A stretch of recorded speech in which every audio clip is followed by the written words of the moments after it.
वाळू जनमाज म्हणत शिंदळी, वाळू जनमाज म्हणत शिंदळी, परिहावन माळी न विसंबे.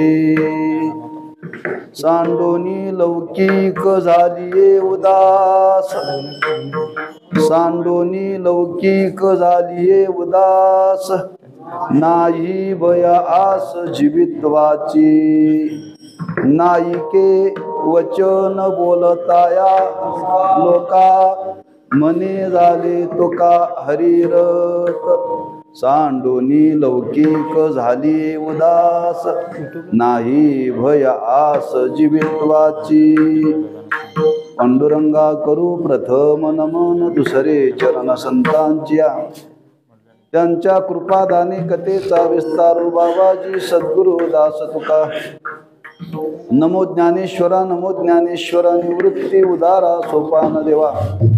नमो मुक्ताबाई त्रिभुवन पावन्याद्यत्रे जननी देवाची. नमो सद्गुरु तुकया ज्ञानदीपा, नमो सद्गुरु सच्चिदानंद रूपा. नमो सद्गुरु भक्त कल्याण मूर्ती, नमो सद्गुरु भास्करा पूर्ण कीर्ती.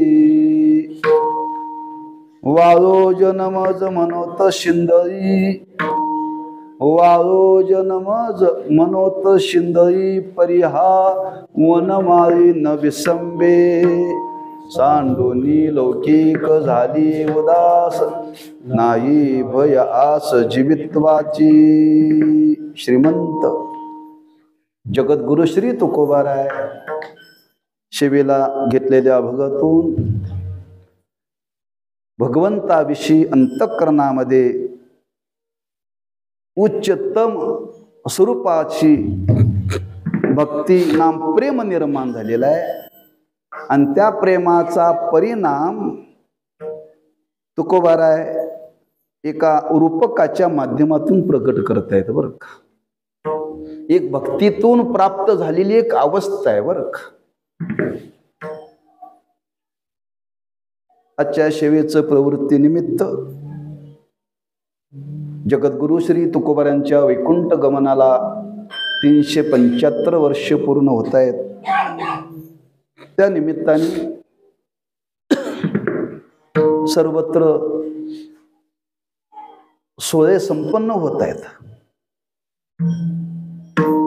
आपल्याला काही त्या निमित्ताने करता येतं का, काय करावं नेमकं त्या निमित्ताने, असा एक भाव सर्वांच्या अंतःकरणामध्ये निर्माण झाला.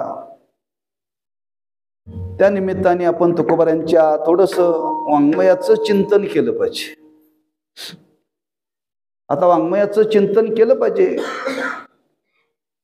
ते आपल्याला अल्पावधीमध्ये करता आलं पाहिजे.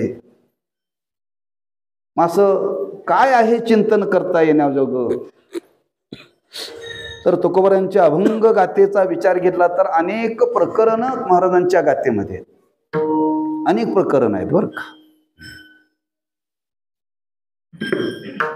भोपाळ्याचं प्रकरण आहे, आंधळा पांगळा प्रकरण आहे, वासुदेव प्रकरण आहे, जोगी प्रकरण आहे, बाळक्रीडा प्रकरण आहे, नाट प्रकरण आहे, पत्रिका प्रकरण आहे, निर्याण प्रसंगाचा एक प्रकरण आहे, नंतर काल्याचा प्रसंग सांगणारा एक प्रकरण आहे, गवळणीचं वर्णन करणारं प्रकरण आहे.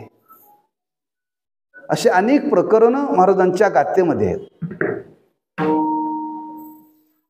मग असे अनेक प्रकरण आहेत. कोणत्या प्रकरणाचं चिंतन आपल्याला करता येईल अल्पावधीमध्ये, हा विचार केल्यानंतर महाराजांच्या गाथेमध्ये विरहिणी एक प्रकरण आहे. आणि विरहिणी प्रकरणामध्ये 25 अभंग आहेत. आपण 2 वर्ष ज्ञानोबारांच्या आणि नाथ महाराजांच्या हरिपाठाचं चिंतन केलं का, अभंग 25, 26, 27 सरासरी होते. त्या तोलामानाने ज्ञानोबारांच्या हरिपाठातले अभंग 27, नाथ महाराजांच्या हरिपाठातले अभंग 25 होते. हा आकडा जुळता पाहून आपण हे विरहिणी प्रकरण निवडलेलं आहे बरं. 25 अभंग आहेत आणि ते वर्षभरामध्ये आपल्याला चिंतन करता येतं आणि करण्याचा प्रयत्न करायचा आपल्याला. आणि त्या निमित्ताने हा बेळगाव चंदगड सीमाभाग तालुका वारकरी मंडळाच्या वतीनं हा केलेला संकल्प आहे. आणि त्या संकल्पातला ह्या वर्षीचा हा पहिला प्रसंग आहे, पहिला अभंग आहे. योगायोगाने हे जुळून आले बरं का, की तुकोबारांनी जे रूपक केलेलं आहे ते विरणीचं रूपक आहे, म्हणजे एक स्त्रीचं रूपक आहे बरं का. बुद्धिरूपी स्त्री,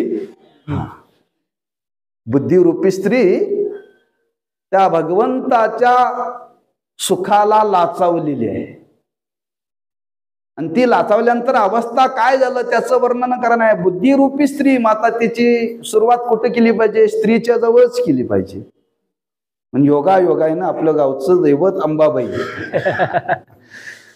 हा हे योगाने जुळलंय बरं का. का त्या स्त्रीच्या रूपकातून हे भक्तीचं महात्म्य सांगितलेलं आहे. अशी ही देवी शक्ती, तिच्यापासूनच आरंभ व्हावा असं त्या देवीच्या मनात आलं किंवा तुकोबारांच्या मनात आलं. आणि तो योग आज हा मैपाळगड ग्रामस्थ भाविक यांच्या वाट्याला आलेला आहे. सद्भाग्य आहे बरं का, सर्वांचंच भाग्य आहे. ज्यांच्या वतीनं हा कार्यक्रम ज्यांच्या वाट्याला आला ते ग्रामस्थ भाग्यवान आहेत. ज्याच्या वाट्यालाही सेवा करण्याची संधी आली तो सांगणारा वक्ताही भाग्यवान आहे. आणि टाळकरी ऐकण्याकरता आले, टाळकरी पण भाग्यवान आहेत बरं का. कारण संतांच्या कार्याचं काही आपण चिंतन केलं पाहिजे बरं का. ज्यार्थी तुकोबारा या भूतलावरती अवतीर्ण होऊन आपल्या अवतार कार्याची पूर्तता करतात. अवतार कार्य कधी पूर्ण होतं असा जरी विचार केला तर अवतार कार्य या जगामध्ये पूर्ण करणारे एक देव आणि संत बरं का. आणि ते कार्य करण्याकरता आलेले आणि कार्य करण्याकरता आल्यामुळं कार्याची पूर्तता झाल्यानंतर त्यांना या जगताचा स्वइच्छेने रूप घेता येतो. आपण कार्य करण्याकरता आलो नाही, केलेलं कर्म भोगण्याकरता आलोय.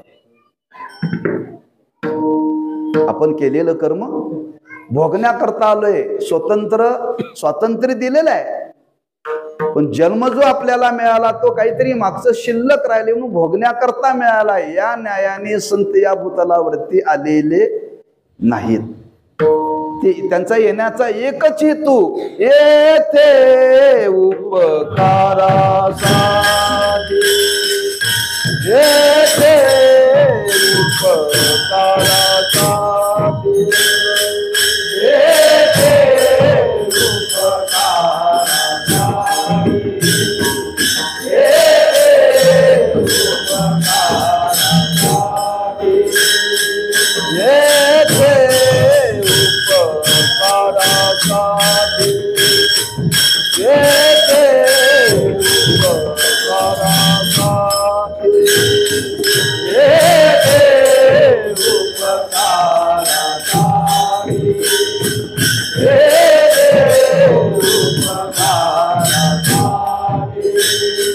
आले घर या वैकुंठे, आले घर या वैकुंठे, आले घर या वैकुंठे, येते उपकारासाठी,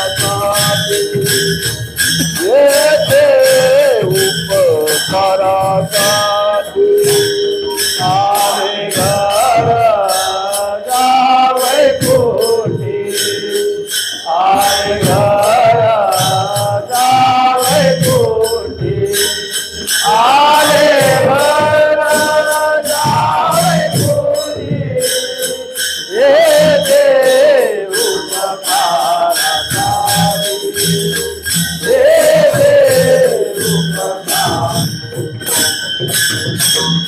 येते उपकारासाठी. मग काय उपकार संत महात्म्यांनी समाजावरती केला? सामान्य उपकार केला नाही बरं का. अखिल विश्वाला भगवत साधनेमध्ये प्रवृत्त करण्याचं काम त्या महात्म्यांनी केलं. हरी भक्तीचा महिमा विशेष वाढविला. हे उच्च कोटीचं उपकाराचं कार्य आहे बरं का. उपकाराचं स्वरूप काय? दूर गेलेल्या माणसाला जवळ आणायचं आहे. माणसं कशापासून दूर गेलेत? भगवत साधनेपासून दूर गेलेत. आणि भगवत साधनेपासून दूर गेलेल्या जीवाला भगवत साधनेमध्ये प्रवृत्त करण्याचं काम संतांनी केलं. हा फार मोठा उपकार आहे, लक्षात ठेवा. आणि संपूर्ण या भगवत साधनेमध्ये समाजाला प्रवृत्त करण्याकरता आपल्या अवतारामध्ये महाराजांनी भक्तीचं महात्म्य विशेष रूपाने सांगितलं बरं का. विशेष रूपाने सांगितलं. हरी भजनी हरी भजनी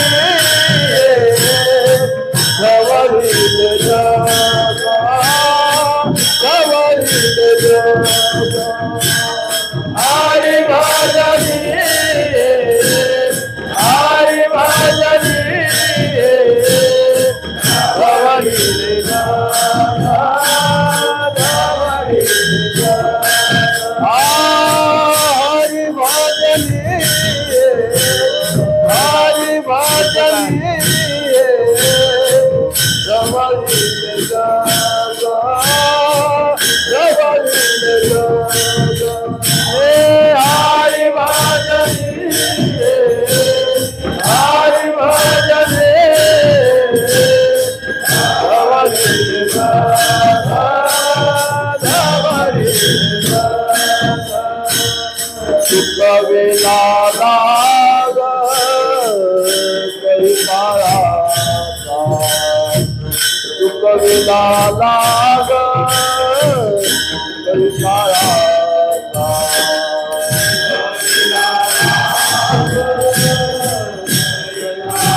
भजनी धवळिले जग.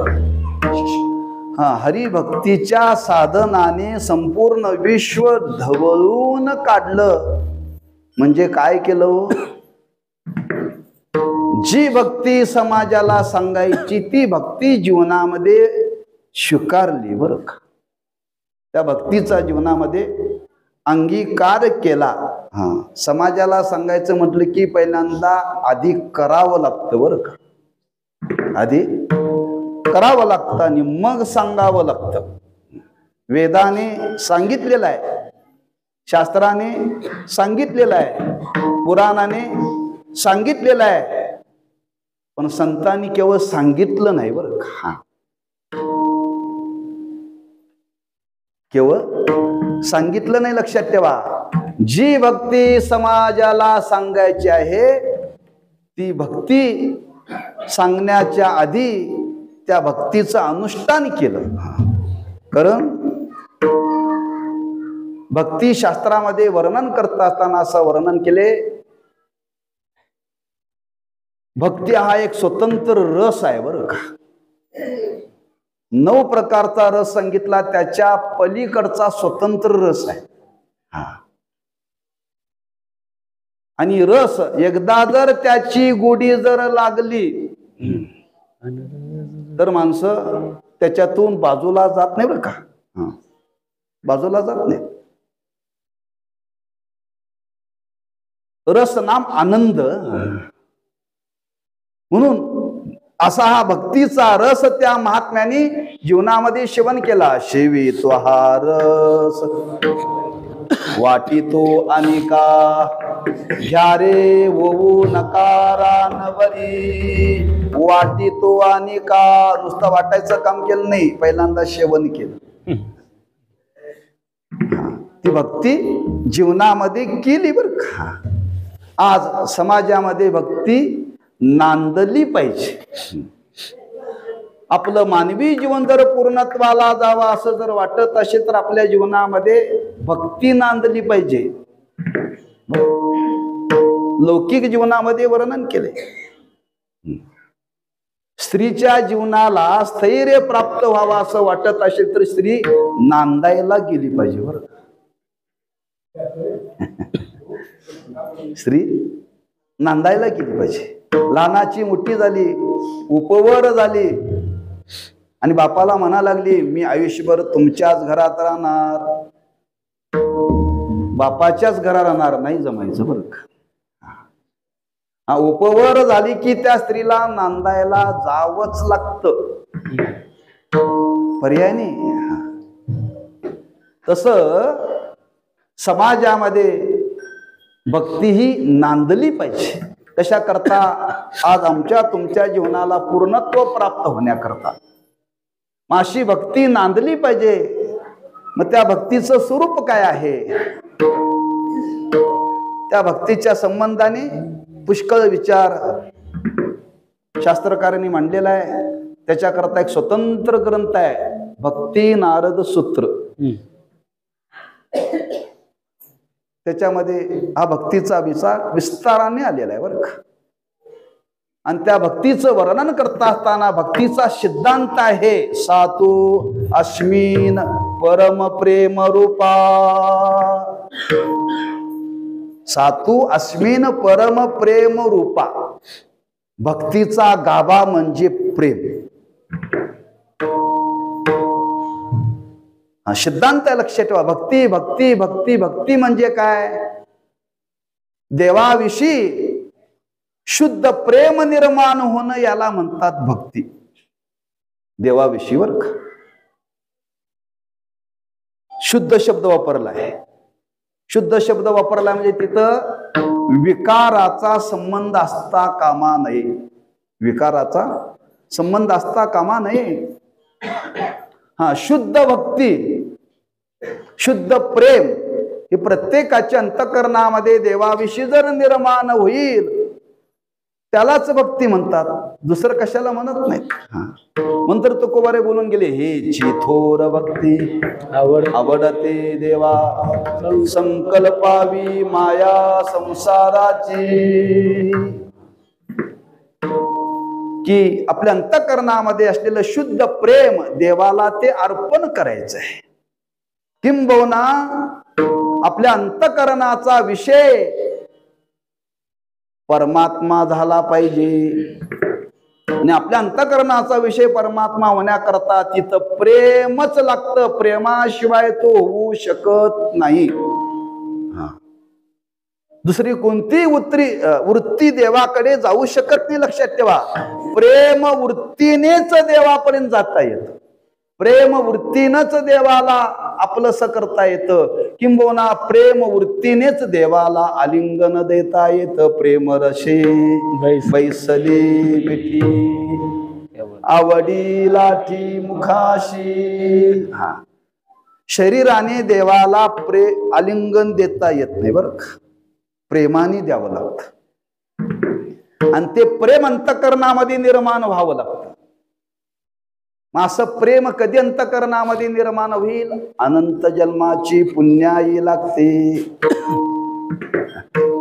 अनंत जन्माची पुण्याई लागते. एकाएकी देवाविषयी प्रेम निर्माण होत नाही. प्रेम निर्माण होत नाही, लक्षात ठेवा. ज्यांच्या अंतःकरणामध्ये देवाविषयी प्रेम निर्माण झालं त्यांचा इतिहास पहा. इतिहास पहा. मीरा नावाची संत होऊन गेली. केवळ मीराबाईच्या अंतःकरणामध्ये देवाविषयी प्रेम होतं बरं का. काय होतं? प्रेम होतं. राधिका होऊन गेली. राधिकाच्या अंतःकरणामध्ये देवाविषयी केवळ प्रेम होतं बरं का. बाकी काही नव्हतं. हा, प्रेमाच्या बळाने, प्रेमाच्या सामर्थ्याने हा जगाचा मालक त्याला त्यांनी आपलंसं केलं बरं का. नुसतं आपलंसं केलं नाही, त्या प्रेमाने, गोपिकाने, त्या राधिकाने देवाला पती केलं. देवाला पती केलं बरं का. व्यवहारामध्ये पती होतो कशाने होतो? नात्यातून होतो. काहीतरी द्यावं लागतं, देण्याघेण्याचा व्यवहार करावा लागतो, बोलणे होतात, याद्या लिहाव्या लागतात, साक्षीला माणसं लागतात, काय द्यायचं काय घ्यायचं हे सगळं लिहिलं जातं. आणि तिने त्या पुरुषाला पती म्हणून स्वीकारायचं असतं बरं का जीवनामध्ये. प्रेम म्हणून स्वीकारायचं का केल्यानंतर प्रेम निर्माण होतो?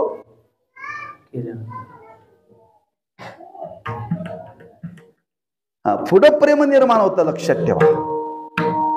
आधी प्रेम नसतं, पुढं निर्माण होतं. झालं तर झालं, नाहीतर माय बापानी यांच्या गळ्यात बांधले म्हणून नांदायचं. त्या म्हणतात हा, तुमच्या गळ्यात आम्हाला बांधलंय आमच्या माय बापानी म्हणून आम्ही नांदतोय नाईलाजाने.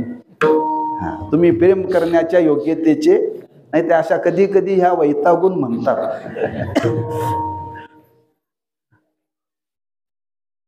व्यवहारामध्ये हा संबंध आहे बरं का.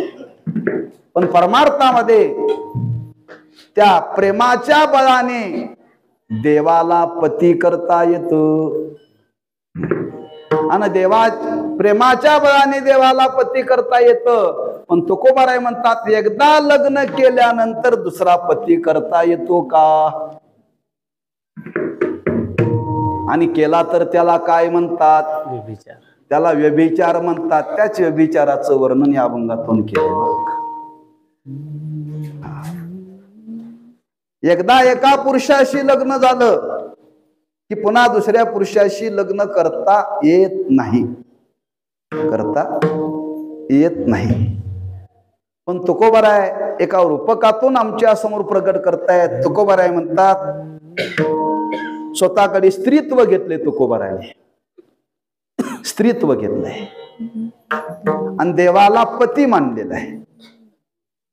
देवाला पती मानलेलं आहे. एका परीनं पाहिलं तर हे योग्यच आहे बरं का, पण व्यवहाराच्या दृष्टीने मात्र विसंगत आहे. व्यवहाराच्या दृष्टीने विसंगत आहे. जगामध्ये पुरुष कोण? फक्त देवच, फक्त देवच. आम्ही जरी पुरुष म्हणून जन्माला आलो असलो तरी आम्ही तुम्ही पुरुष नाही, आम्ही तुम्ही सुद्धा बायाचा आहोत. अहो, प्रकृतीच कार्य आहे वय, प्रकृतीच काय.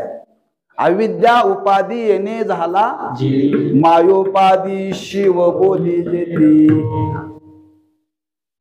आपण या जीवदशाला आलो कोणामुळे? अविद्येमुळे, मायेमुळे आलो. तेव्हा आपला मायेच्या गुणाचा संबंध आहे. आपण जरी पुरुष म्हणून जन्माला आलो असलो तरी आपण पुरुष नाही. या विश्वामध्ये एकच पुरुष आहे, देव. देव आहे बरं का. आणि आम्ही तुम्ही सर्वजण कोण आहोत? बायाच आहोत, स्त्रियाच आहोत. तेव्हा तुकोबाराय म्हणतात, या भावनेतून मी त्या देवाचा स्वीकार केला बरं का. मग स्वीकार केला कधी केला? त्याच्याकरता थोडासा शास्त्रांनी विचार मांडलेला आहे. त्याला विरहनी व्हावं लागतं. विरहनी. आता विरहनी हा शब्द स्त्रीलिंग आहे बरं का. त्याच्यामध्ये त्या विराहाचे 3 प्रकार सांगितले. एक पूर्व राग, दुसरं मिलन आणि तिसरं विरह. 3 आहेत बरं का. त्यापैकी आज शेवेला घेतलेला जो अभंग आहे हा पूर्व रागातला नाही, मिलन रागातला आहे. विरह रागातला नाही बरं.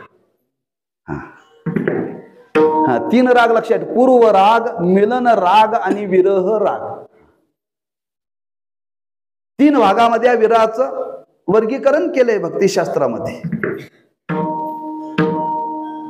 आणि ते करत असताना पूर्व राग कशाला म्हणतात, मिलन राग कशाला म्हणतात आणि विरह राग कशाला म्हणतात हे कळालं तर विरहिणी कळेल बरं का. हे कळालं तर. संज्ञा दिलेली आहे, रूपक केलेलं आहे. पूर्व रागाचं वर्णन करताना असं वर्णन केलेलं आहे, प्राक जन्मातली काही केलेलं शुभ कर्म ते संस्कार रूपाने या जन्मात उपयोगाला येतं बरं का. म्हणजे प्राग जन्मी मागच्या जन्मामध्ये काही शुभ कर्म केलेलं आहे, काही सत्कर्म केलेला आहे, काही निष्काम कर्म केलेला आहे. आणि ती निष्काम कर्म केल्यानंतर त्या निष्काम कर्माचे, त्या शुभ कर्माचे संस्कार अंतःकरणामध्ये आहेत. काही संत संगत घडलेली आहे आणि संत संगतीमध्ये भगवंताच्या गुणाचं महात्म्य, भगवंताच्या लीलाचं महात्म्य, भगवंताच्या स्वरूपाचं महात्म्य, भगवंताच्या नामाचं महात्म्य त्या संत संगतीने श्रवण केलेलं आहे. प्राक जन्मातले संस्कार आणि संत संगतीमध्ये जाऊन हे श्रवण घडलेलं आहे आणि या श्रवणातून देवाविषयी प्रेम निर्माण झालेलं आहे. देवाविषयी प्रेम निर्माण झालेलं आहे आणि त्या प्रेमाचा परिणाम की खरंच त्या देवाचं गुणानुवाद आपण श्रवण केले, त्याच्या स्वरूपाचं श्रवण केलं, त्याच्या नामाचं श्रवण केलं आणि ते श्रवण केल्यानंतर अशी मनामध्ये इच्छा निर्माण झाली, असा परमात्मा मला भेटेल का, त्याचं मला दर्शन होईल का, त्याचा मला साक्षात्कार होईल का. आणि अशी तीव्र इच्छा ज्याच्या अंतःकरणामध्ये निर्माण झाली आणि ती कधी झाली, हे श्रवण करून देवाविषयी प्रेम निर्माण झालं आणि प्रेम निर्माण झाल्यानंतर त्या देवाच्या भेटीची ओढ ज्याच्या अंतःकरणामध्ये निर्माण झाली याला म्हणतात पूर्व राग. पूर्व राग बरं का. त्या देवाचं महात्म्य ऐकलेलं आहे आणि देवाचं महात्म्य ऐकण्याकरता मागच्या जन्मातले काही संस्कार आहेत. कारण देवाविषयी आवड कधी निर्माण होते हो, एकाएकी होते नाही. बहुत सुकृताची जोडी,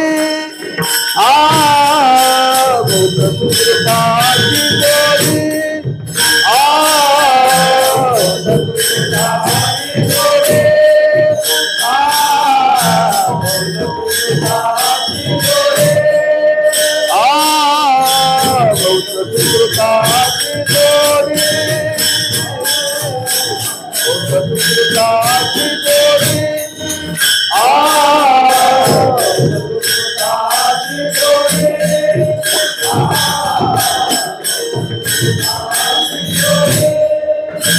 मनोनी विठ्ठली आवडी, मनोनी विठ्ठली आवडी,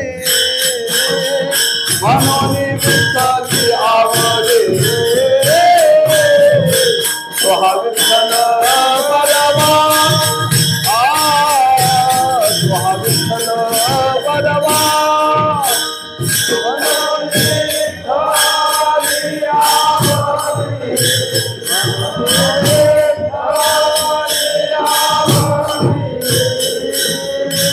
मनोनी विठ्ठली आवडी,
बहुत सुकृताची जोडी. देवाविषयी आवड, देवाविषयी प्रेम निर्माण होण्याकरता मागचं सुकृत, मागच्या जन्मामध्ये प्राक जन्मीय शुभ कर्म केलेले संस्कार लागतात अंतःकरणामध्ये. आम्हा तुम्हाला जन्माला येतानाच विषयाची आवड आहे का? प्राक जन्मातले विषयाचे संस्कार, विषयाचे संस्कार. पण जे भगवत भक्त आहेत त्यांच्या अंतःकरणामध्ये मागचे संस्कार आहेत बरं.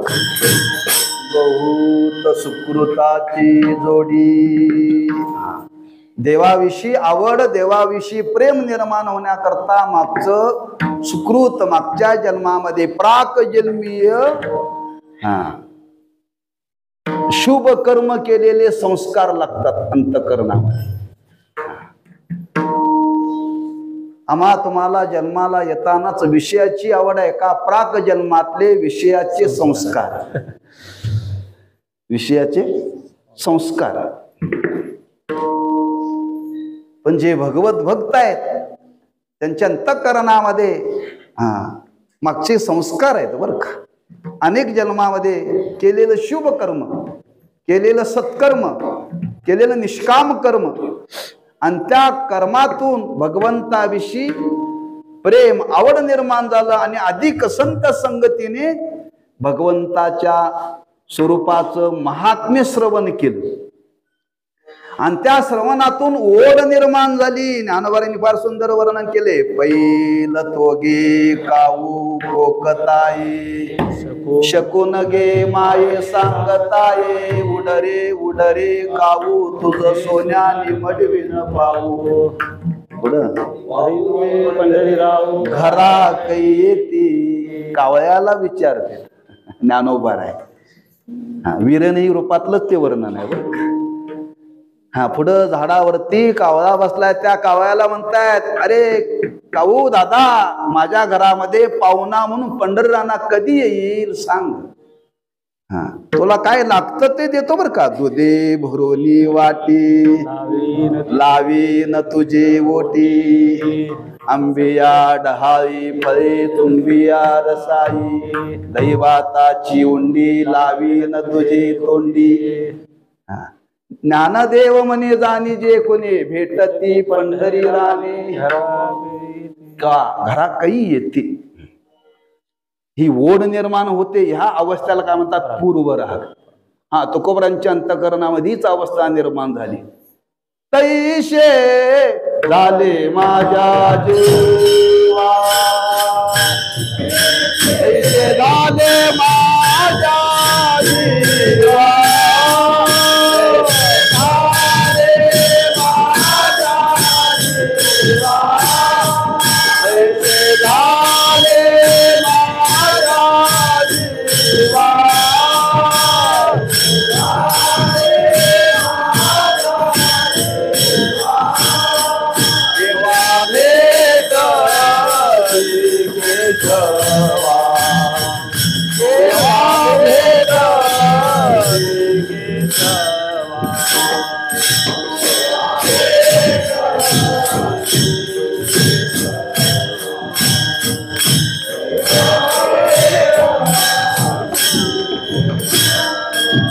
ऐशी झाली माझ्या जीवा, केव्हा भेटशी केशवा.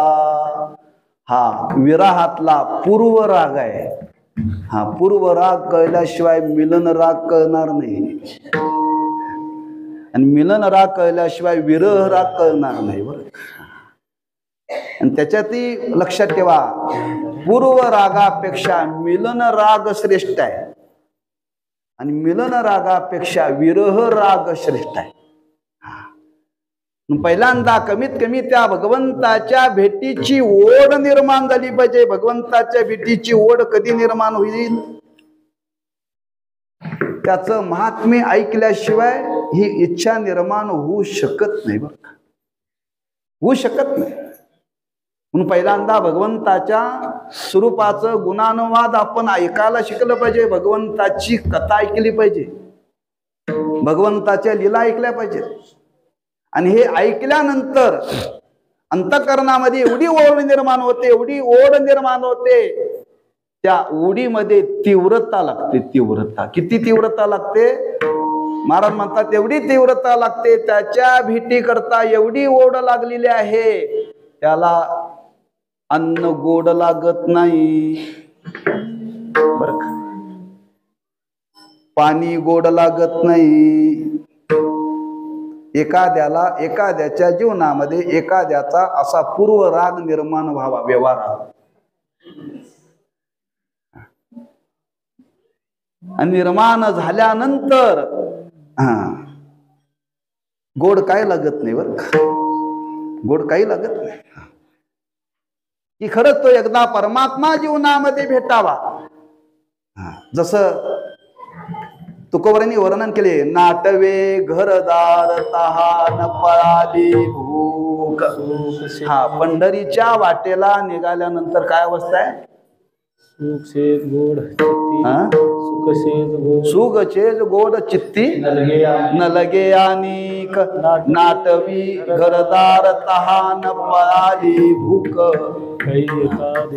काही येता देखे न माझा माये बाप, घटिका बोटे दिवस दिवस लेकी धरोनिया माप. ते बोटावरती माप मोजलं जातं बरं का. जसं महाराजाला जर याला वेळ झाला तर माणसं माप मोजतात.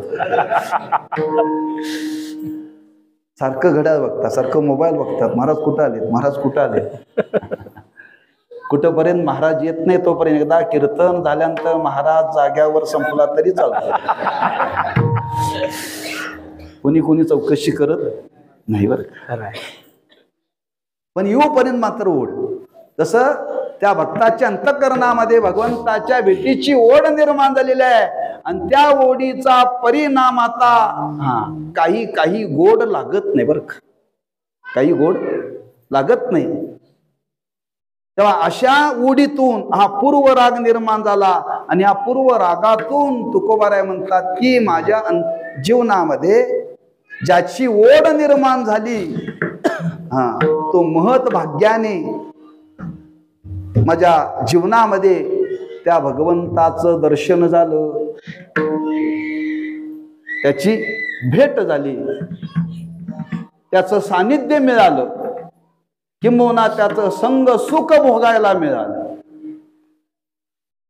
आणि त्याचं संग सुख भोगायला मिळालं, त्याचं सानिध्य प्राप्त झालं, आणि त्याचं संग सुख भोगायला मिळाल्यानंतर जी अवस्था निर्माण झाली त्याला म्हणतात मिलन. आता तो परमात्मा प्राप्त झाला, परमात्मा प्राप्त झाला. जो परमात्मा प्राप्त झाला, कोणाला प्राप्त झाला? त्याच्या अंतःकरणामध्ये केवळ देवाविषयीच प्रेम आहे, केवळ देवाविषयीच प्रेम आहे. देवाच्या व्यतिरिक्त अंतःकरणामध्ये दुसरं प्रेम नाही बरं का, दुसरं काहीच नाही आहे, एक फक्त प्रेम. तुकोबारांनी वर्णन केले, भक्ताच्या अंतःकरणाचं वर्णन करताना काय वर्णन केले? महाराज म्हणतात फक्त त्याच्या प्रेमाचा विषय फक्त देवच झालेला आहे, फक्त त्याच्या प्रेमाचा विषय फक्त देवच आलेला आहे. कधी? प्रेमातून ओढ निर्माण झाली, त्याच्यातून भगवत दर्शन झालं, भगवत साक्षात्कार झाला, त्याचं संगसुख भोगायला मिळालं, त्याच्या सानिध्यामध्ये राहायला मिळालं, आणि त्याच्या सानिध्यामध्ये राहायला मिळाल्यानंतर केवळ आता प्रेमच आहे, दुसरं काहीही तिथं नाही बरं का. ही केवळ प्रेमाची अवस्था आहे. पण ह्या प्रेमाच्या अवस्थेला पाहिल्यानंतर तुकोबाराय म्हणतात आपल्याला हा मिळालेला जन्म आहे, एकदा आपण जीवनामध्ये स्वीकार केलेला आहे जीवन जगण्याकरता. आणि त्या स्त्रीच्या रूपकातून तुकोबाराय म्हणतात एकदा स्त्रीने एका आपल्या पतीचा जीवनामध्ये स्वीकार केलेला आहे, आणि पतीचा स्वीकार केल्यानंतर ती स्त्री जर परपुरुषाकडे जर गेली तर तुकोबाराय म्हणतात त्या स्त्रीला समाजामध्ये वाळीत टाकलं जातं. आपल्या पतीला सोडून परपुरुषाकडे जर ती जाऊ लागली, पुन्हा ती आपल्या पतीकडे आली नाही, त्या बाईला व्यभिचारी म्हटलं जातं, तिला शिंदळी म्हणतात.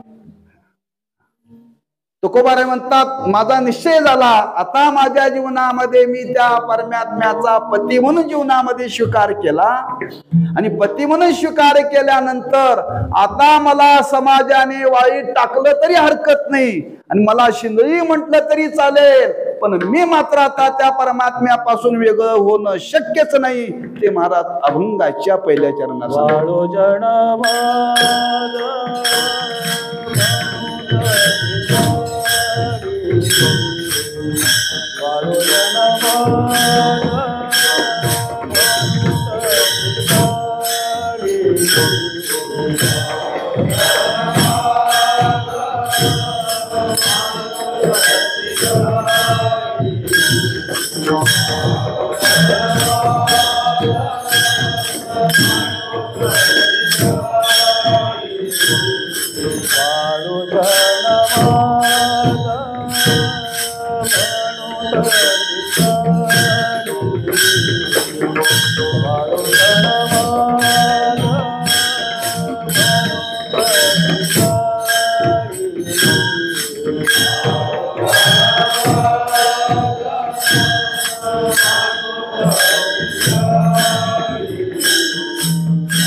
मनोत शिंदळी परिहावन माळी न विसंबे.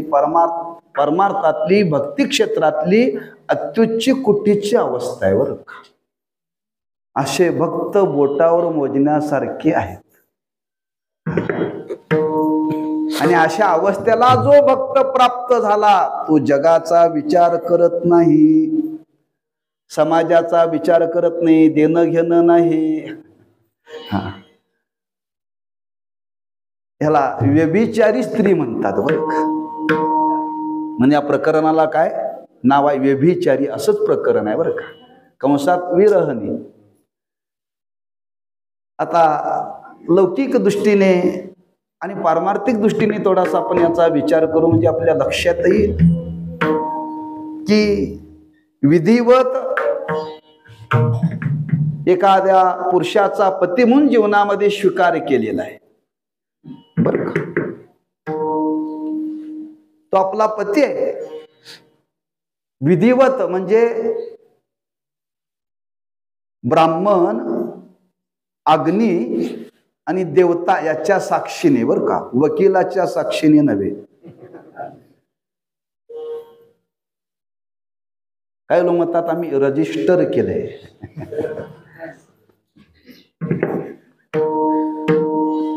त्या स्त्रीचा जीवनामध्ये स्वीकार करत असताना कसा करावा लागतो? विधी. ब्राह्मण, अग्नी आणि देवता याच्या साक्षीने बरं का विधी आहे. आणि त्याचा स्वीकार करायचा. आणि स्वीकार करत असताना प्रतिज्ञा घ्यावी लागते. कशी घ्यावी लागते? शिनोळीला सांगेन आता सांगेन. 24 तारीख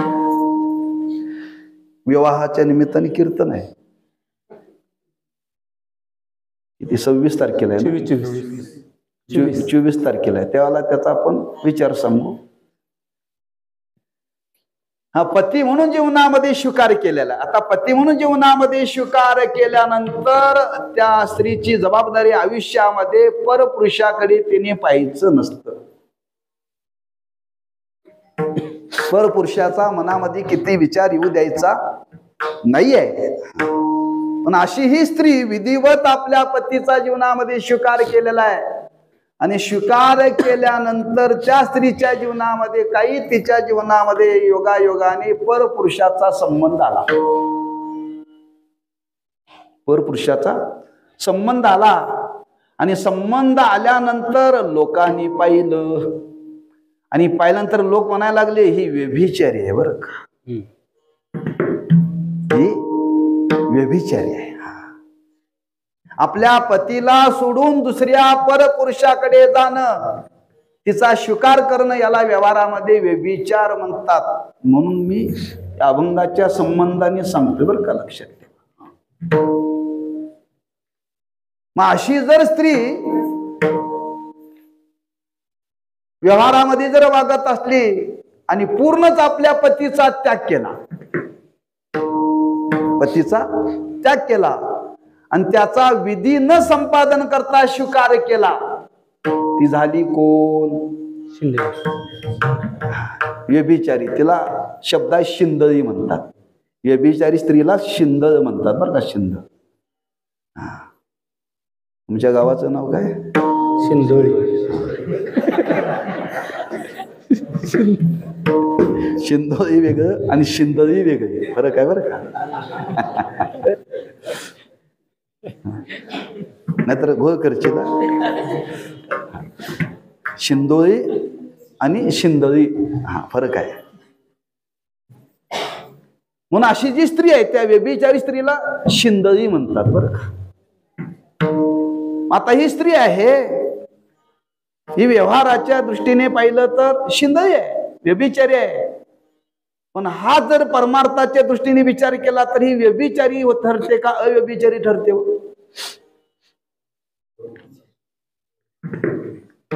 अव्यभिचारी ठरते. कारण खरा पती आपला कोण आहे? देव आहे. आपण आता नको त्याच्यावरतीच प्रेम करायला लागलोय. आपण व्यभिचारीच आहोत.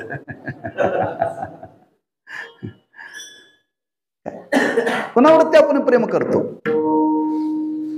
हा, सगळ्यांच्यावरच प्रेम काढून आपण एक फक्त देवालाच आपलं सर्वस्व प्रेम दिलं पाहिजे.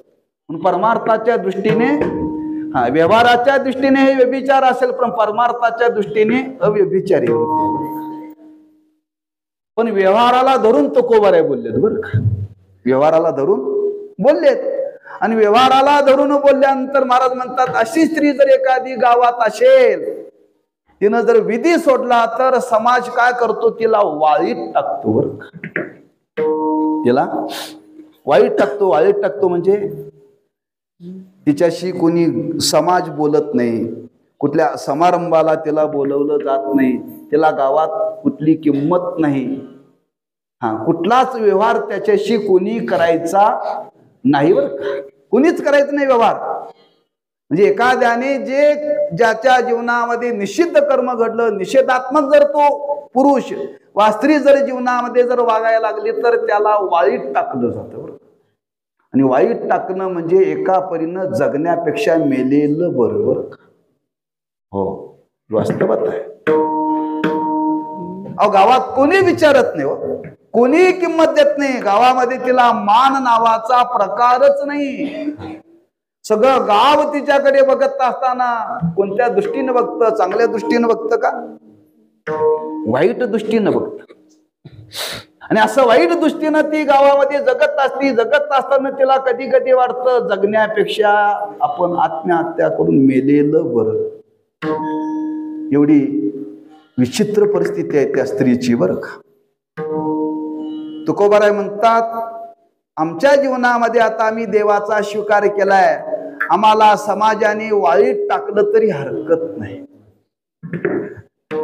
वाळो जन्म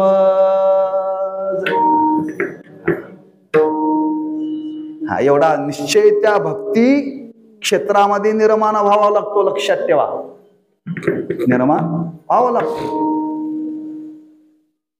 आपण परमार्थाला लावलंय, माळ घातल्यानंतर आपल्याला लोक गावात विचारतात म्हणतात नाही आपल्याला विचार.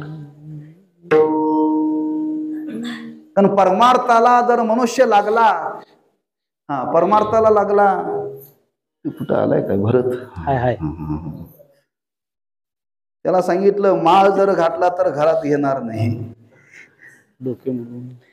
माळ घातलं तर घरात येणार नाही म्हणजे काय हो? वाळीत टाकल्यासारखंच आहे की हो.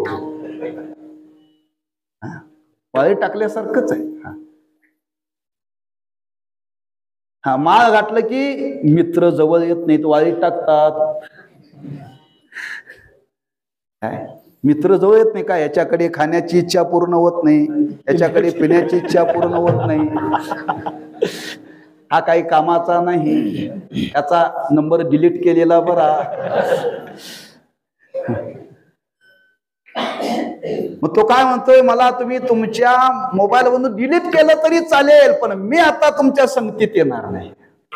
मी आता तुमच्या संगतीत येणार नाही. मी एकदा माळ घातल्याना काही हो, काही हो, मला गावात कुठं कुण्या सन्मान नाही दिला तरी चालेल, पण मी मात्र आता हा मार्ग सोडणार नाही.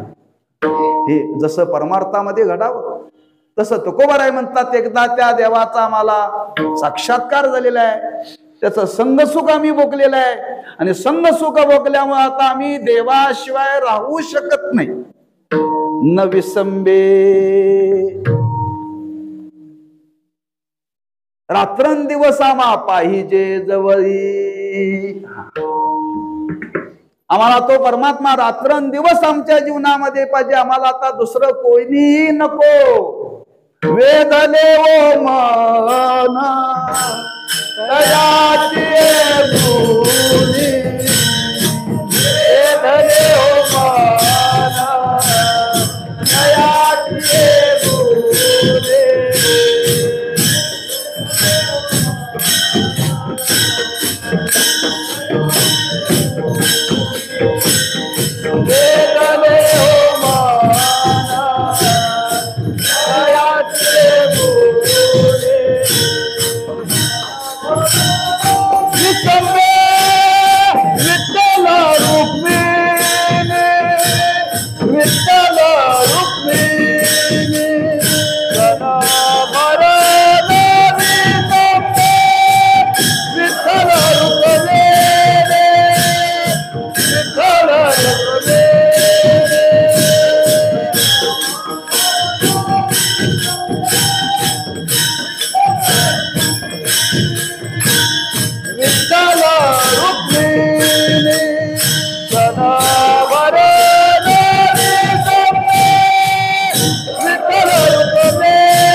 पंढरपूरचा निळा लावण्याचा पुतळा, विठू देखीला डोळा, बाई ओ वेधले ओ मन तयाची गुणी.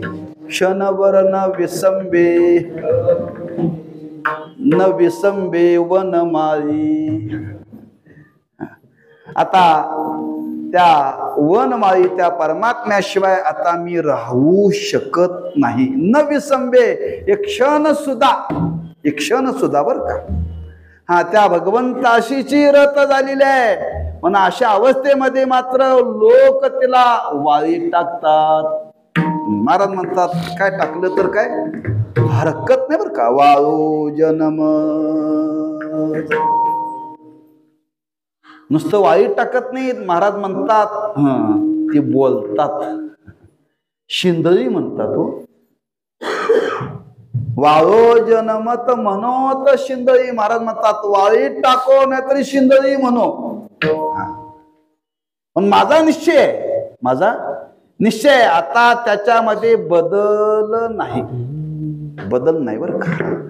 ही उच्चतम प्रेमाची अवस्था आहे बर का. परमार्थातली, भक्ती क्षेत्रातली उच्चतम प्रेमाची अवस्था आहे. हा, आता त्या भगवंताच्या स्वरूपापासून आता आम्ही वेगळं होणं शक्य नाही. भगवंताला सोडून आम्ही राहू शकत नाही, होऊ शकत नाही. बुद्धी आहे, बुद्धी रूपी स्त्री. बुद्धी शब्द का वापरला? स्त्रीलिंगी, एक बरोबर आहे. पण बुद्धी काय करते? निश्चय करते बरं का. मन निश्चय करत नाही, बुद्धी निश्चय करते. मनाने संकल्प केला आज कीर्तनाला यायचं, मनाने संकल्प केला आज या अभंगावरती बोलायचं. पण तो संकल्प ढळ पावतो शेवटपर्यंत निश्चय बर का, ढळ पावतो.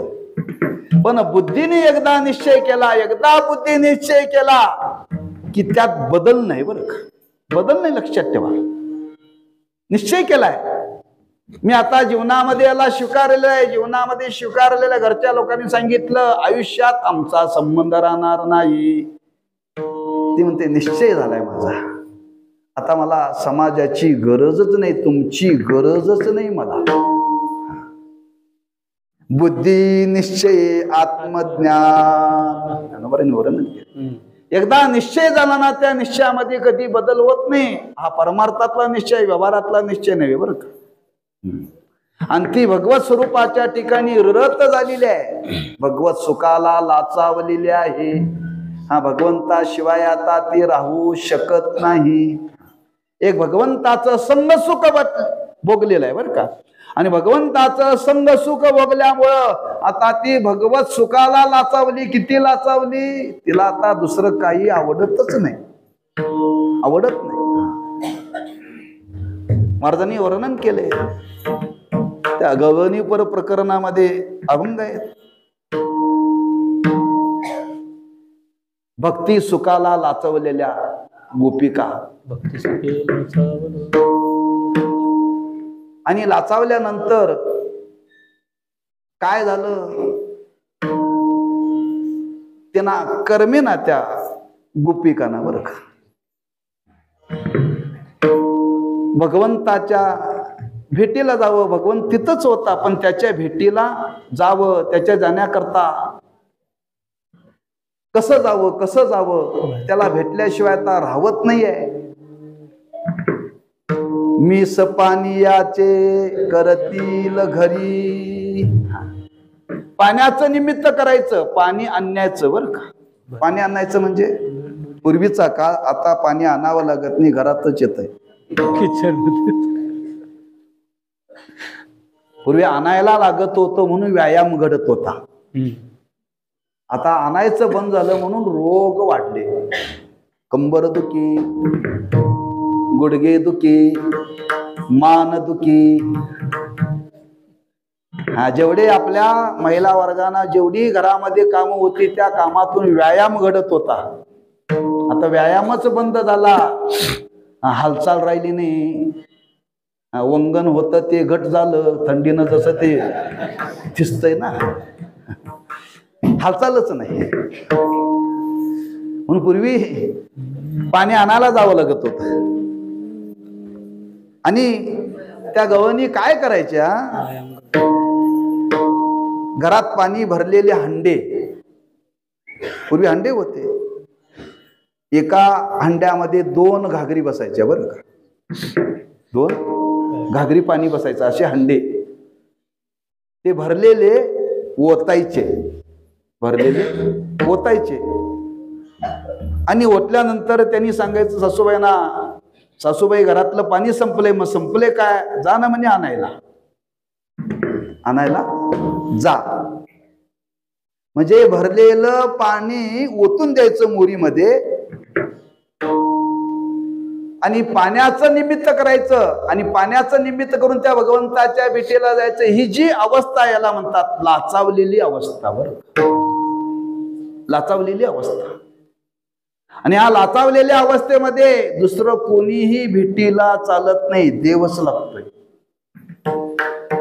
काय लागतं, देवच लागतो. आणि तीच अवस्था महाराज म्हणतात आमच्या जीवनामध्ये निर्माण झाली. आता आम्हाला देवाशिवाय कोणीही आवडायला तयार नाहीये, एक परमात्माच. लाचावले मन लागली शे गोडी,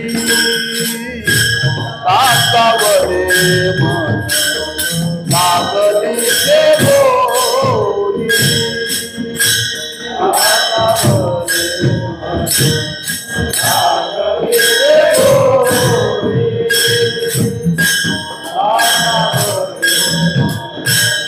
लाचावले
सोडी ऐशे झाले, तो हा वनमाळी न विसंबे.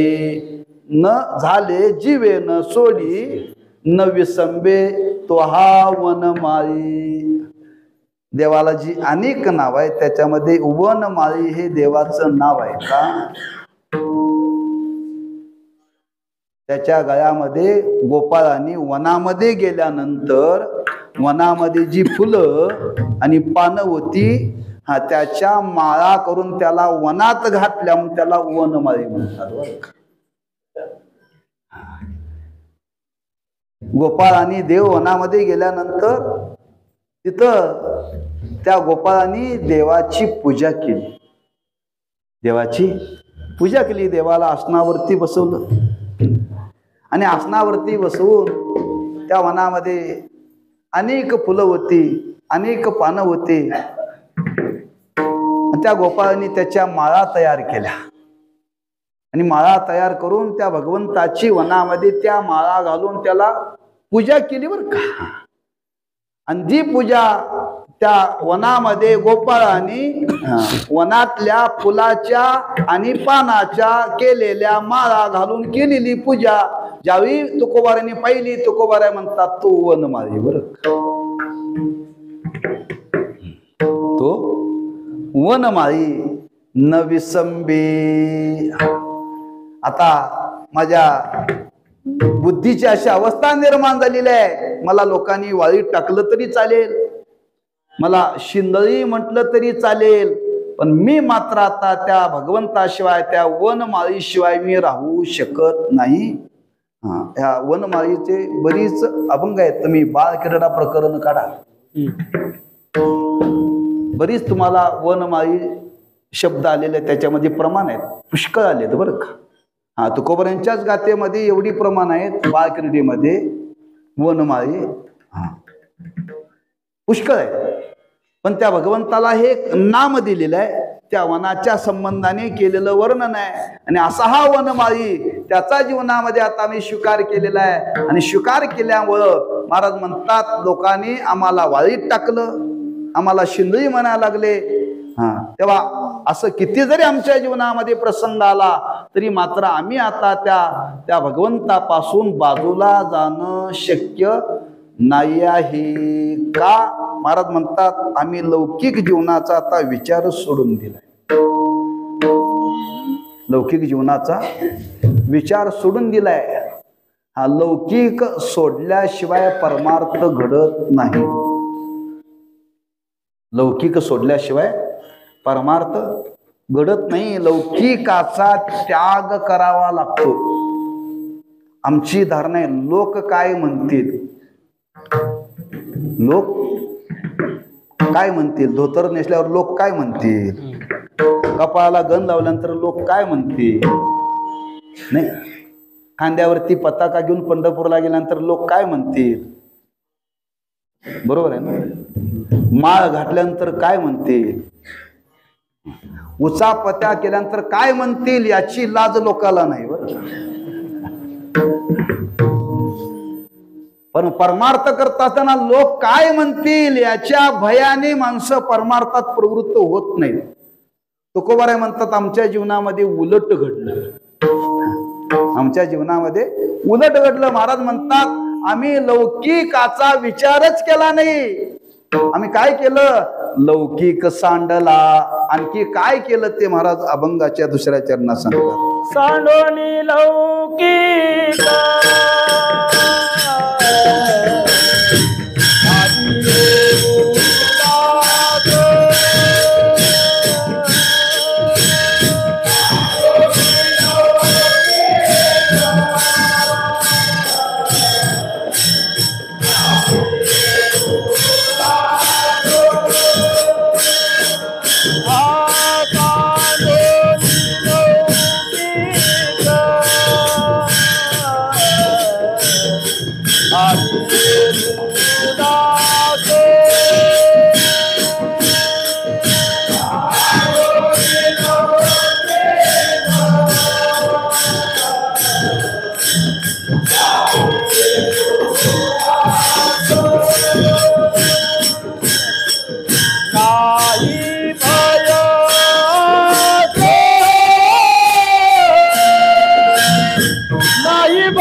सांडोली लौकिक झाली उदास.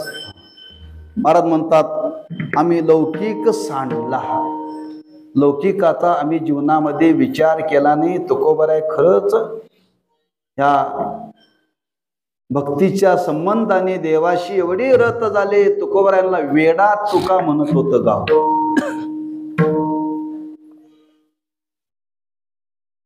देहूतले लोक काय म्हणायचे, हे वेड्या वेड्या तुका आला, वेड्या तुका आला.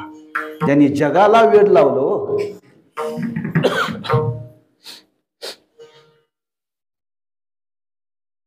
जे तुकोबरांनी वर्णन केले सांडीला लौकिक ही अवस्था होती तुकोबरांच्या जीवनामध्ये.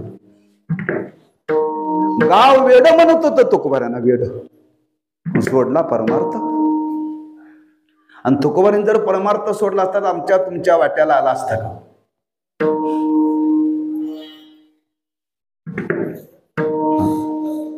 म्हणजे पूर्ण गाव तुकोबरांना वेड म्हणत होतं. तुकोबरा म्हणतात आम्ही लौकिक सांडला. का? लोकांचा स्वभाव आहे. तुकोबरांनी त्याच्याकरता एक अभंग लिहिला आहे बर का, लौकिका करता. तुकोबरा म्हणतात भजन जर करायला लागला तर लोक म्हणतात त्याला काय काम नाही. आणि जर प्रपंच करायला लागला तर म्हणतात आसक्त आहे. नाही लग्न केलं तर म्हणतात नपुसक, नपुसक आहे. लग्न केलं तर महाराजांनी फार वर्णन केलंय त्याच. लौकिक लोक काय म्हणतात. आणि शेवटी तुकोबरांनी शेरा मारलाय.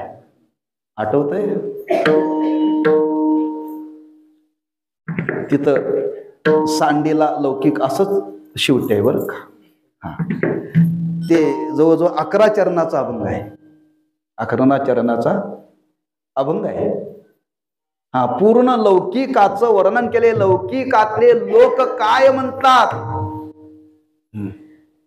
लौकिकातले लोक काय म्हणतात. जर धन मिळवायला लागला तर लोभी म्हणतात, आणि नाही मिळवलं तर भिकारी म्हणतात.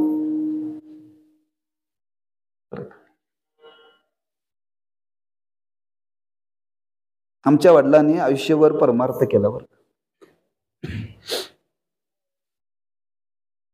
कुठल्या जावयाचं कोड पुरवलं नाही बरं का.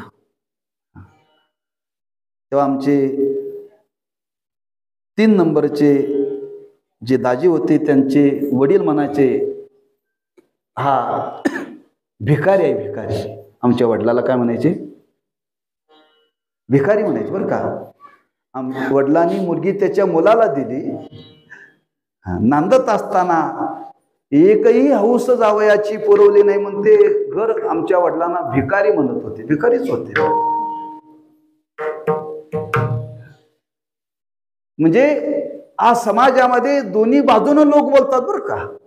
दोन्ही बाजूनं लोक बोलतात. तुकोबाराय म्हणतात जे लोक बोलतात लौकिकाच्या दृष्टीने बोलतात, आणि जे लौकिकाच्या दृष्टीने विचार बोलतात महाराज म्हणतात आम्ही तो लौकिकच सांडला. त्या लौकिकाचा आम्ही संबंध जीवनामध्ये ठेवला नाही. सांडोनी लौकिक फार चिंतन आहे त्याचं करण्यासारखं. मी येता येता ते पाहिलं. आपल्याला हे 25 अभंग आहे. मी विचार केला एक अभंग एका कीर्तनात होत नाही बरं का. एक अभंग एका कीर्तनात होत नाही. त्या लौकिकाचं फार वर्णन केलंय मी. ते येता येता चिंतन केलं. मला वाटलं कमीत कमी आपल्याला लौकिकावरती बोलण्याकरता कमीत कमी 1 तास तरी लागेल, पण मी बोलणार नाही. तुम्ही त्याचा अभ्यास करा, मग लक्षात येईल. आज लौकिकाची लाज सोडणं फार अवघड आहे, लक्षात ठेवा. आणि तुकोबाराय म्हणतात, लौकिकाविषयी लाज आमच्या जीवनामध्ये राहिली नाही. का राहिली नाही? आम्ही त्या परमात्मा स्वरूपाच्या ठिकाणी रत झालो. त्या भगवंताच्या ठिकाणी आम्ही रत झाल्यामुळं आमची ही अवस्था पाहिल्यानंतर लौकिकातून लोक आम्हाला बोलत होते, पण आम्ही त्या लौकिकाचा जीवनामध्ये विचार केला नाही. ज्यावेळी आपल्या जीवनामध्ये हा निश्चय पक्का होतो त्यावेळी मनुष्य लौकिकाचा विचार करत नाही आणि लौकिकाचा विचार करूच नाही. लौकिकाचा विचार करू नये, लक्षात ठेवा. अवघड आहे. लौकिकाचा विचार जर आपण करायला लागलो तर परमार्थ घडणार नाहीये. अनुभव आहे प्रत्येकाचा, माझा अनुभव आहे. मी सांगत असतो लग्नाच्या वेळेचा, बरं का.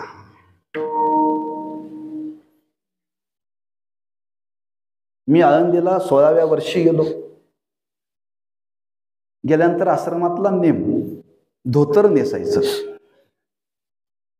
आणि हे पूर्ण हजामत करायची, बरं का, अर्धवट नाही. कात्री लावायचीच नाही, कात्री लावायचीच नाही. प्रत्येक महिन्याला प्रतिपदेला शुद्ध वस्तारच. मी ठरवलं असंच आयुष्यभर वागायचं. जे आश्रमात 16व्या वर्षी गेलं जाताना एक पॅन्ट शिवून घेतली होती, ती जी टाकून दिली, तिथे एक मुलगा होता लातूरचा, म्हणजे मला द्या, म्हणजे घेऊन जा म्हटलं.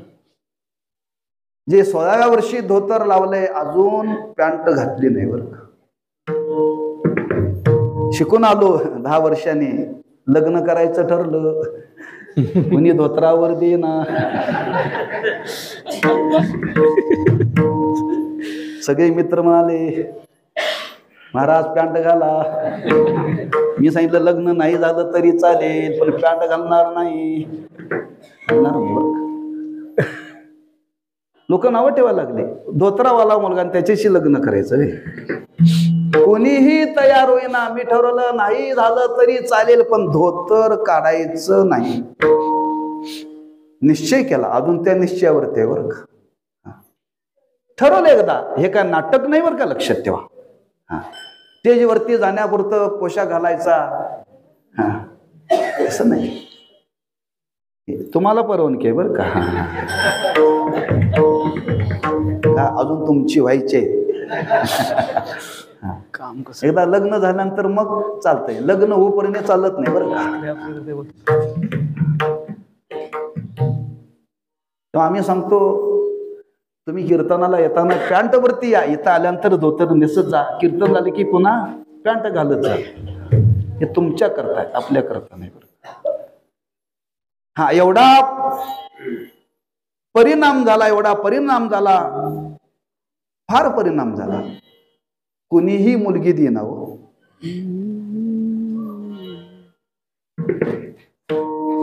2-3 वर्ष गेली, वय 29 झालं. पण मी निश्चय केला नाही झालं तरी चालेल. मला मुद्दा सांगायचा आहे. या निश्चयावरती तुकोबारावरती सांडोनी लौकिक का एकदा भगवंताला स्वीकारले जीवनामध्ये, आणि एकदा भगवंताला जीवनामध्ये स्वीकारल्यानंतर लौकिकाचा विचार करायचाच नाही. महाराज म्हणतात स्वभाव आहे समाजाचा. काय समाजाचा स्वभाव आहे? अवघियाशी जग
अवघियाशी जगनिंद गाव निंदा करत होत, तुकोबारांची धिंद काढली. चरित्र पहा.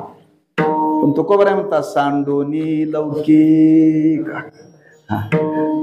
आम्ही लौकिकाचा विचारच केला नाही, आम्ही तो लौकिक सांडलेला आहे. सांडोनी लौकिक झालीये उदास. कोणावरती उदास? देहावरती. आणि देहावरती उदास झाल्यामुळे देहाच्या संबंधाने जग काय म्हणते याचा विचार आम्ही जीवनामध्ये केलाच नाही. म्हणून तर महाराजांनी वर्णन केले, भक्ताईशे जाना जे देई उदास, जे दे आशा पास निवारो, जे दे आशा पास निवारो. भक्ताईशे जाना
झालीये उदास. भक्त ही भक्ताची अवस्था आहे बघा.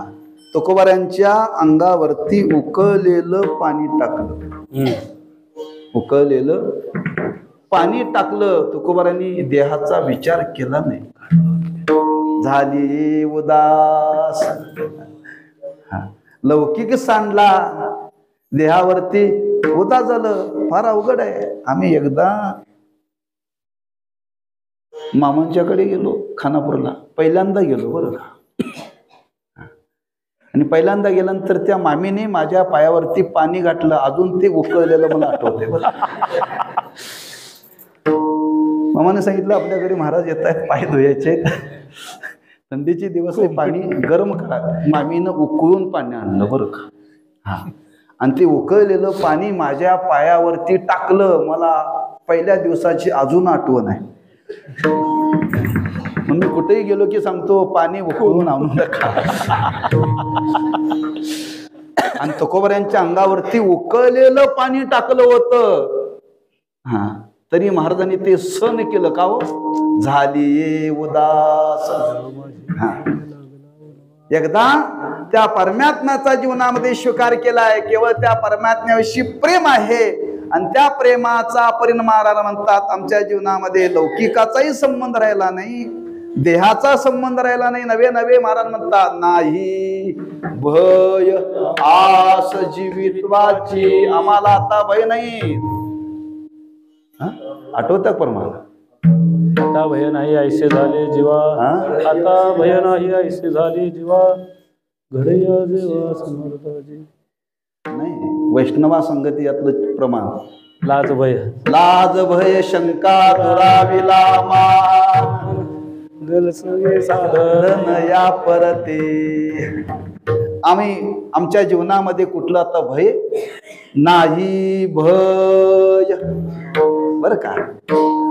हा नाही आशा जीवित्वाची. महाराज म्हणतात उद्या आमचा जीव गेला तरी आम्हाला त्याची काही पर्वा नाही आहे. त्याची पर्वा नाही. हा आता कोणत्या स्वरूपाचं भय आमच्या जीवनामध्ये नाहीये तसं आम्हाला आता काही आमचा जीव जाण्याचा जरी वेळ आला तरी महाराज म्हणतात आता जगाची सुद्धा आशा राहिलेली व देवच भेटलाय. आता देव भेटल्यानंतर जे जगायचं होतं ते जगणं संपलंच ना. नंतर तुकोबारांनी वर्णन केले. तुका म्हणे करा सेवा आले जीवावरी तरी आस जीवित्वाची. महाराज म्हणतात लौकिक सांडला देहाविषयी काय संबंध राहिला नाही, कुठलं भय राहिलं नाही. महाराज म्हणतात उद्या जीव जाण्याचा प्रसंग आला तरी ती सुद्धा आता आमच्या जीवनामध्ये आशा राहिली नाही. नवे नवे महाराज म्हणतात आता लोक काय बोलतात या वचनाकडे आता आमचं लक्ष नाही. का तर महाराज म्हणतात एकच आता आम्ही हरिरत झालोय हे महाराज शेवटच्या चरणामध्ये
लौकिक झाली उदास नाही भय आस जीवित्वाची.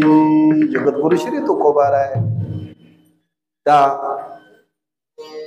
भगवंताशी हरिरत झाल्यानंतर काय अवस्था आहे त्या अवस्थेचं हे महाराज वर्णन करतात. शेवटी तुकोबारांनी एक विचार मार्मिक मांडलेला आहे. नायिके वचन बोलता या लोका. नायिके वचन न बोलव्या लोका. न बोलव्या लोका. लोक काय बोलतात महाराज म्हणतात ते आम्ही वचनच आता ऐकत नाही. का? महाराजांचा एक अभंग आहे फार सुंदर आहे. ज्ञानी पुरुषाचं वर्णन करताना वर्णन केले. ऐकोनी न नायिके निंदा स्तुती कानी जैसा काऊनी योगीराज. काय? ऐकोनी नायिके निंदा स्तुती कानी. ऐकोनी नायिके निंदा स्तुती कानी जैसा काऊन मनी योगीराज. योगीराज जसा ऐकोनी नायिके. तुकोबाराय म्हणतात आमची ऐकण्याकरता आमची वृत्ती जाग्यावर असेल तर ना. नाही कान ते ठाई हरिरत झालेला आहे. आणि हरिरत झाल्यामुळे ती वृत्ती बाहेरचं काय लोक म्हणतात ते ऐकायला जाग्यावरतीच नाही. नाईके वचन बोलता या लोक काय बोलतात ते वचन ऐकायला आमची वृत्ती जाग्यावर नाही का. आमची जी वृत्ती हरिरूप झालेली, हरीच्या ठिकाणी रत झालेली आहे बरं. म्हणजे हरिरत झाल्यानंतर बाहेरचं काहीही ऐकायला येत नाही, ऐकायला येत नाही. आम्ही कीर्तना सुद्धा बाहेरचं ऐकतोय. असं आम्ही कीर्तना सुद्धा बाहेरचं ऐकतोय. नाही, आम्ही कीर्तन केल्यानंतर सुद्धा विचारतोय लोक काय म्हणत होते आमच्याविषयी लोक काय म्हणत होते. अरे ऐकायला कान राहिले तर ना, ऐकायला कान राहिले तर का त्याची जी वृत्ती आहे ती हरिरत झालेली आहे. आणि हरिरत झाल्यामुळं जगामध्ये जे काही त्या भक्ताच्या संबंधाने बोललं जातं ते बोलणं कानावरती आलं तरी त्या ऐकण्याचा परिणाम काहीही अंतकरणावरती होत नाही, होत नाही. नाईके वचन का हरिरत म्हणे झाले तुका हरिरत. तुकोबाराय म्हणतात मी आता हरिरत झालेले आहे. आणि हरिरत झाल्यानंतर ही अवस्था, हरिरत कधी होतो, देवाविषयी प्रेम निर्माण होईल तेव्हा. देवाविषयी प्रेम कधी निर्माण होतं, पूर्वराग असेल तर, पूर्वराग असेल तर. आणि पूर्वराग असेल तर त्या देवाविषयी प्रेम निर्माण होतं. आणि त्या प्रेमातून त्या देवाचं आपल्याला आत्मत्वाने दर्शन घडतं, त्याचा साक्षात्कार घडतो आणि त्याचं संगसुख भोगायला मिळतं. एकदा देवाचं संगसुख भोगायला मिळाल्यानंतर त्या भक्ताचा व्यवहाराशी जगाशी संबंध राहत नाही. जग नावं ठेवत असेल, हे जगाच्या जगरूढीच्या विरुद्ध असेल, पण एकदा तिथं रत झाल्यानंतर तो भक्त कशाचाच विचार करत नाही. यालाच म्हणतात व्यभिचार. आणि अशी व्यभिचाराची स्त्री, त्या स्त्रीचं रूप घेऊन तुकोबाराय म्हणतात अशा अवस्थेला आम्ही आता प्राप्त झालोय.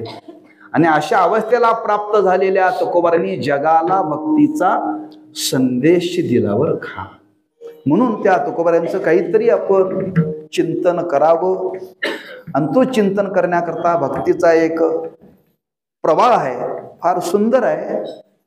म्हणून मी त्या वीराचं विस्ताराने चिंतन आहे, पण मिलनातला पहिला संबंध आहे म्हणून आपण पुढे अजून गेलो नाही. त्याचा पुष्कळ विचार आपल्याला करावा लागणार आहे, विस्ताराने ते चिंतन करावं लागणार आहे. तेव्हा हे चिंतन आपल्याला आज या तुकोबारांच्या या 375 वैकुंठ गमन सोहळ्याच्या निमित्ताने ही चिंतन करण्याची संधी आपल्याला प्राप्त झालेली आहे. तेव्हा आपण अधिक अधिक याचा आनंद घेण्याचा प्रयत्न करावा. मी सांगितलं आता येता येता ज्ञानूला फक्त एकादशी तुम्ही थांबवा आणि दुसरा दिवस घ्या. मी 25 कीर्तन करतो, चिंता करू नका.